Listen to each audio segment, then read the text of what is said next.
In this tutorial, I am going to show you how I created this beautiful light volume set on my client Evie. Whether you are a beginner lash artist or you are more seasoned, you are going to learn so many new tips and tricks, not only to improve your lash retention, but to improve your speed and overall application. So let's dive straight into it. So regardless if your client comes to you with clean lashes or not, you always want to start off with a lash bath, as this is going to balance out the pH levels. So when you apply the cleanser, wait up to 5 seconds and have a look to see if your cleanser dissipates to water or stays foamy. You can see that the cleanser stayed foamy, which means that Evie's pH levels are balanced, so we can go ahead and rinse off that cleanser and then move on to the next steps. When I am doing a lash bath, I always like to have paper towel by the side of the eye, and I rinse the eye twice to make sure that there will be no leftover lash cleanser in the lashes.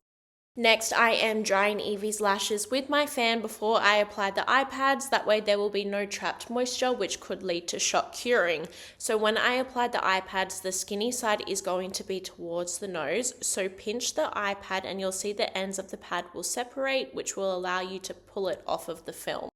Now, don't just ask your client to look up, ask them to look up and back towards your shoulder. Pull down on their skin tight with your index finger and apply the eye pad. You can see that I applied the inner corner before I applied the outer corner, and then I ask her to slowly close.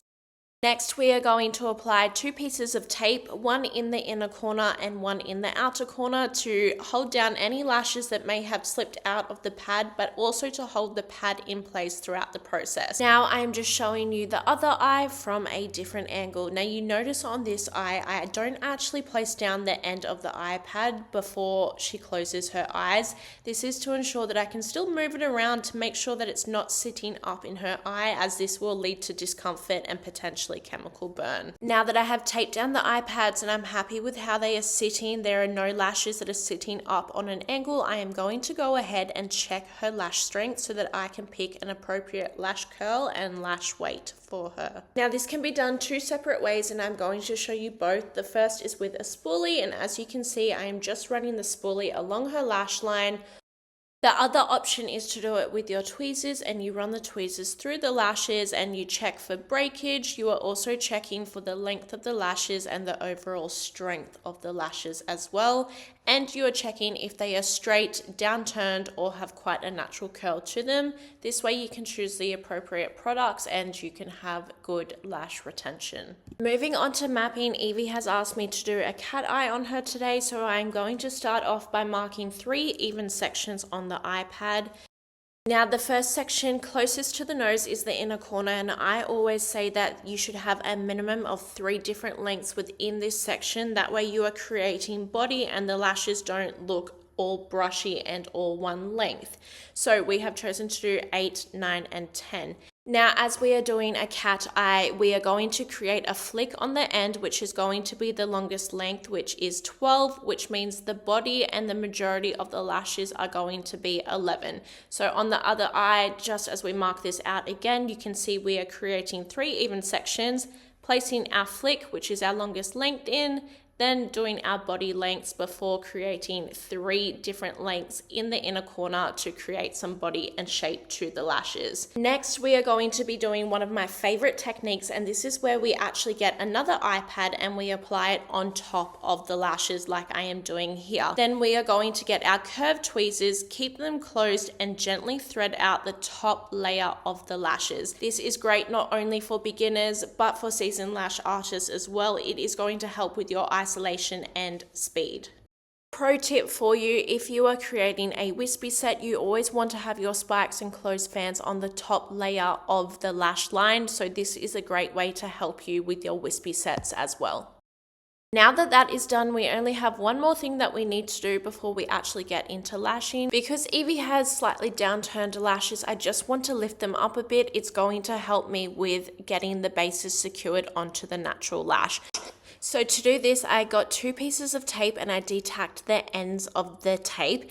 Then I applied them to the middle of the eyelid and gently pulled up before securing the other end on the forehead. Now we can finally get into lashing. So I have burped and poured my glue and stored it away in its airtight container. Now the first thing I really want to show you is how I dip my glue, as this is so important and so many beginner and also seasoned lash artists do not have this down pat. So when you dip your glue, you want to make sure that you are pulling it out of the glue ring for the same amount of time that you dipped it into the glue. Otherwise, you are going to vacuum up too much glue, which will result in glue dots and sticky lashes. So I am going to show you here. I have isolated my lashes, picking up my extension, and I dipped it in for 1 second, waited, and then pulled it out for 1 second before applying the lash. Now I'm just going to show you a few more times how I dip and apply my extensions from this angle before I start showing you different angles which don't highlight this but highlight other tips and tricks along the way.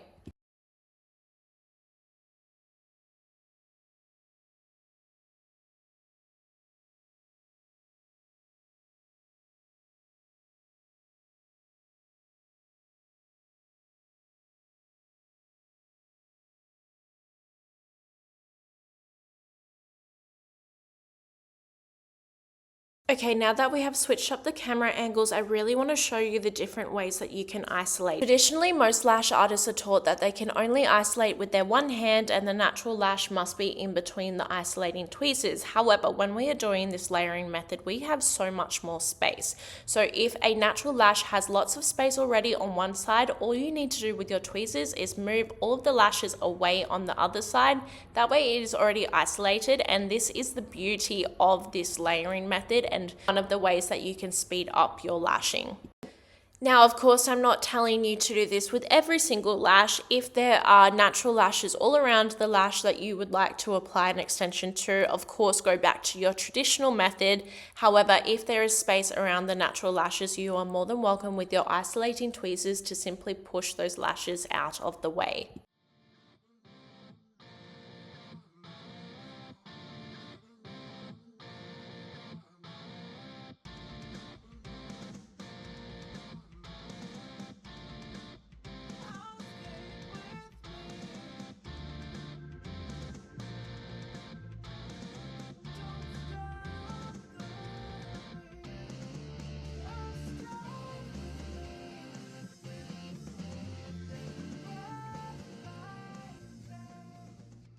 Now, if you are doing this one thing, I want you to stop doing this immediately. If you dip your extension into the glue, you go to apply the lash, but it does not work, do not re-dip that same extension into the glue. Do exactly what I am doing here. Get rid of that lash and get a new one to re-dip it into the glue and apply it to that natural lash. If you were to double dip or retry and apply that lash again, you are not going to have an effective bond and it is going to hinder the retention of that extension.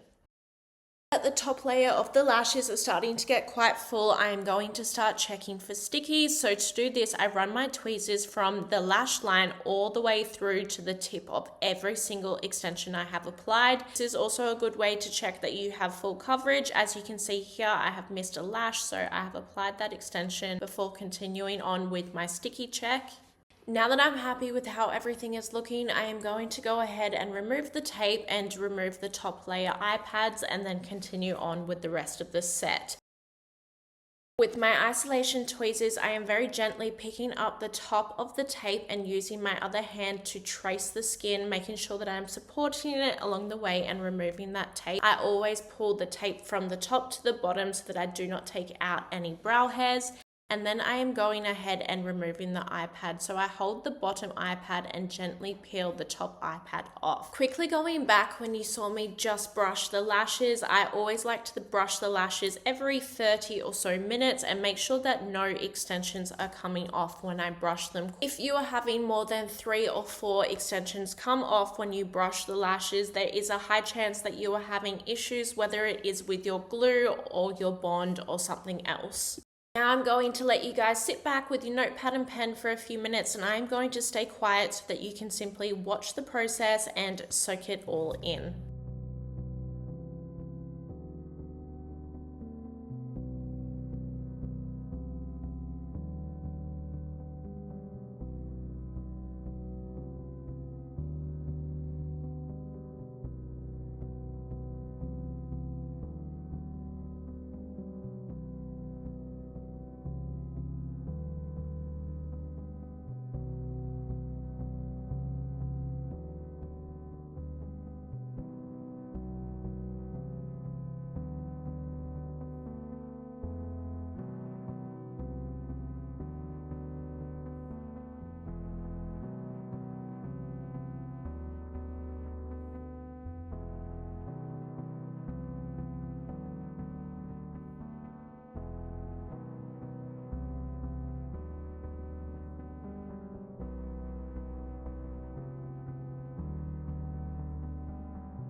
Okay, I tried really hard to stay quiet, but someone needed a toilet break, so I thought this would be a good opportunity to show you guys how to apply eye pads if someone has extremely twitchy eyes or finds it really hard to look up and back towards you. Tell your client to keep their eyes closed and peel your iPad off of the back of the film. Next, you are going to, with their eyes closed, you are going to flick their lashes back towards you, just like I am doing here, and you are going to apply the iPad exactly the same as you would if their eyes were open. Good timing for me to start talking anyway, because I am back with another taping trick. This time it is to improve our inner corner isolation and our speed. Now, inner corners really and truly make or break a set, so it's really important that we perfect the application of them. So with a piece of tape that is roughly 5 to 6 centimeters long, detack the ends. Then you are going to apply the tape down low and close to the inner corner.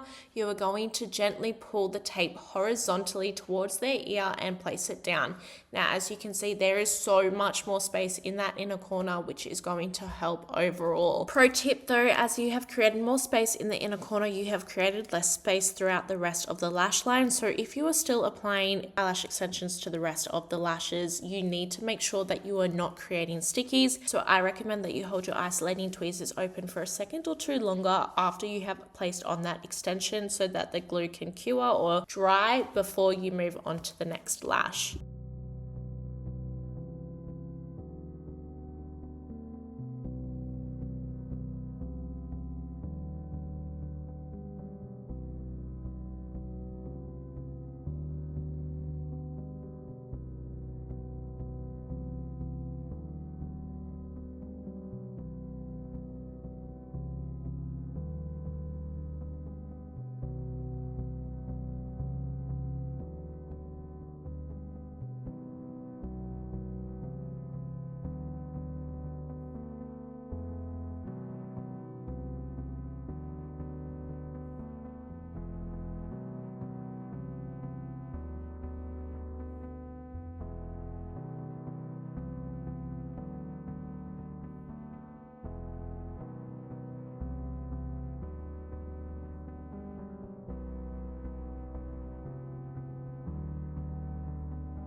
Once you have finished lashing the inner corners, you can go ahead and remove the tape. So to do that, pick up with your isolating tweezers the corner of the tape that is closest to the nose, and make sure that you are using your other hand or a finger to support the skin, as it is very gentle and very thin and frail. So you can see here I am picking up the tape. Now my other hand is supporting the skin as I gently peel that tape off towards their ear.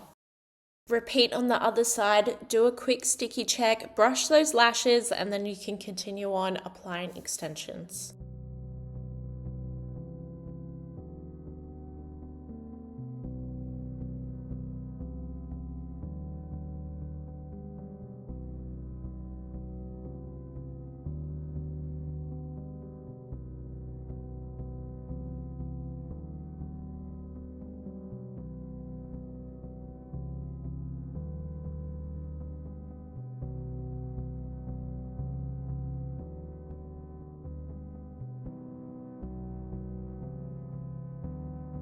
I have been patiently waiting for the moment that I have stuck two lashes together so that I can show you and walk you through how to peel apart or remove sticky lashes. So I have finally done that. So you can see here I have been doing my sticky check and I have come across two extensions that are stuck together. Now what I am going to do is, with one pair of my tweezers, it does not matter which one, I am going to hold one extension and natural lash tight, and with my other pair of tweezers I am simply going to peel it off of the other extension like a banana. If when you have done this the base has come loose or the extension has kinked and no longer looks desirable, you will need to go ahead and peel it off of the natural lash and reapply an extension.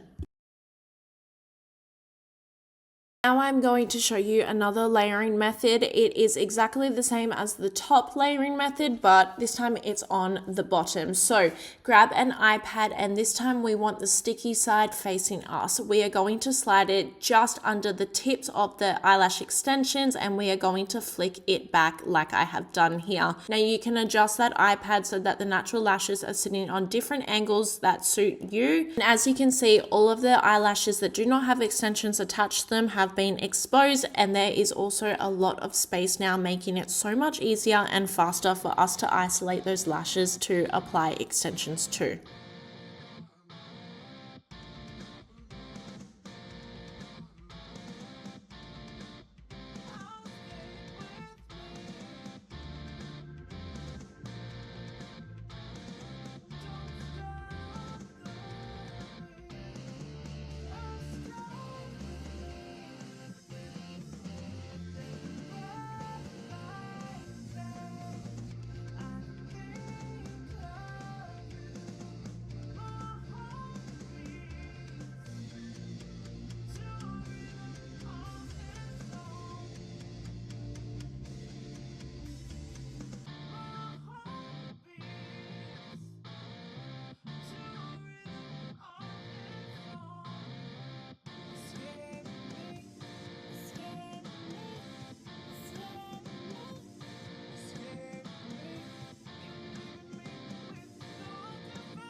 Now that all of those lashes have extensions applied to them, we are going to go ahead and remove the iPad. So with your tweezers, simply pick the iPad up and you can slowly and gently slide it off of the lashes, give them a good brush and continue on. Now a lot of seasoned lash artists will do this exact same layering method but with tape.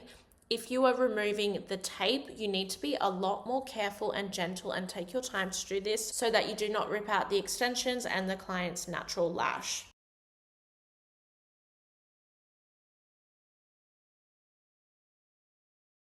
Now I am going to stay quiet for a few minutes again so that you guys can sit back and soak it all in just by watching the application. The next time you will hear from me, we will be going over how to do the final checks and make sure that the lashes are looking perfect before we remove the eye pads and show the client the final result.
That these lashes are looking so full, it is time to do our final checks, but first I thought I'd let you guys know why I have not lashed every single lashable lash today. Now usually when I am doing a full set or training a student, I always let them know that they need to apply an extension to every single lashable lash. And what I mean by that is if a client has a damaged natural lash or it is a baby lash and it is going to be weighed down by the extension, do not apply an extension to that. However, if it is thick, it is healthy, and you know that it is going to hold the lash well, apply an extension to it. The reason I did not apply an extension to every single lashable lash today is because Evie is actually not meant to have eyelash extensions on for school, so we were already pushing it with how full these were looking, but she is a beautiful model and I needed a beautiful model for this tutorial.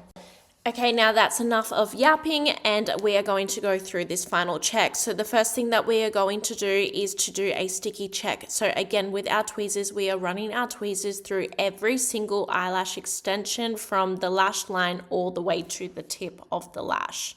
If something is stuck or it does not look right, we are going to check it out and banana peel it off just like I am doing here. Once we are happy that there are absolutely no stickies in the lash set, we are going to give the lashes one final brush and make sure no extensions pop off. If we have more than 2 or 3 extensions pop off, we're going to rebrush the lashes again to see if it happens again, and if it is, we are going to troubleshoot why we are not having the best retention. However, hopefully this will not happen.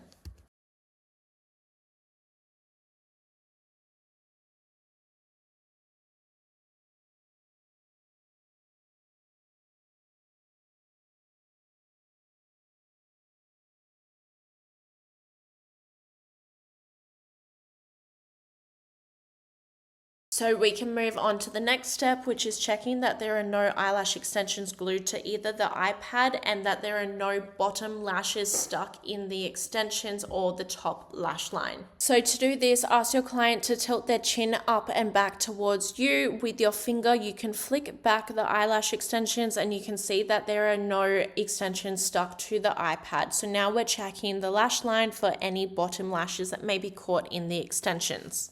Now you can see that there are 2 of these, so I am holding back the extensions with one finger and with my other hand I have closed my curved tweezers. Now it's really important to take your time doing this, but when you flick quick, almost like when you remove a band-aid. With your closed pair of tweezers, bring the tweezers along the lash line, hook it underneath that extension and flick quick just like I have done here, and you can see that there are no more that are stuck, so I can remove the iPad and repeat on the other side.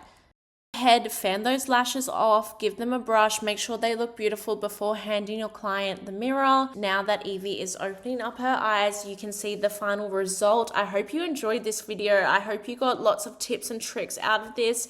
Make sure you comment down below what you learned from this video, and hopefully I'll do another one again soon.